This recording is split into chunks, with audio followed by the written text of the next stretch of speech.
Greetings, respected dignitaries. We are Team Sudarshan from GIIT University, Manipur, presenting Ascent, bearing team ID 10451. Now let's take deep dive into our hardware configuration and its specification.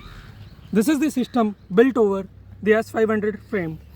In the core, the FC is Pixar 2.4.8 with a companion computer as Raspberry Pi 4B, which is being power supplied by 5200 mAh 35C 3S LiPo cell. The battery is being charged by IMAX B3 Compact Pro, which supply the power to the IMAX charger by these two plates. When the drone docks to the base station, the power is being supplied to these plates and then to the IMAX B3 Compact Pro. As we talk about the navigation, we are using Optical Flow MTF01 and the TF Luna sensor.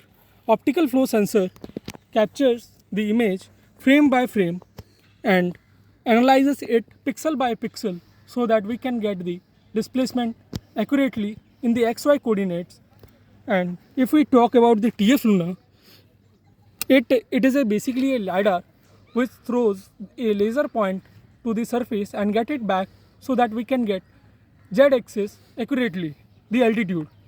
As we talk about the propulsion system, it is 920 kV brushless motor with 9 into 4.7 inch propeller, which is carbon iron propeller, and we are using the Bell Heli EAC to manage the current drift and maintains the stability of the current to the motors. Okay, now let's look into our base station. This is the base station. We built it using the plywoods. It has a dimension of 1 meter by 1 meter. These are the two conductive plates. It has a dimension of 20 cm by 9 cm. The distance between these two plates is also 9 cm. This is the drone. When it comes and dock properly, after the confirmation of the proper docking, the Raspberry Pi in the base station supplies a signal to the relay module. The relay module controls the delay. After the confirmed docking, a successful docking, a 10-second delay will be allowed to the relay.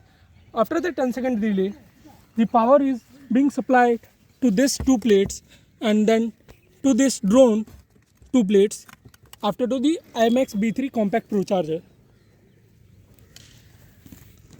After the confirmed docking, the data transfer is also being done in the base station so that we can analyze the target and features. In the future, we will also include a INA 219 sensor with the drone so that we can get the real-time voltage and the percentage of the battery so that we can calculate the return to base trajectory accurately.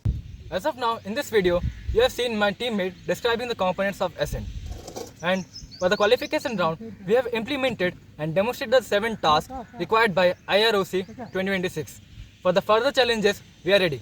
Thank you. Regards, Team Sudarshan. Jai Hind, Jai Bharat.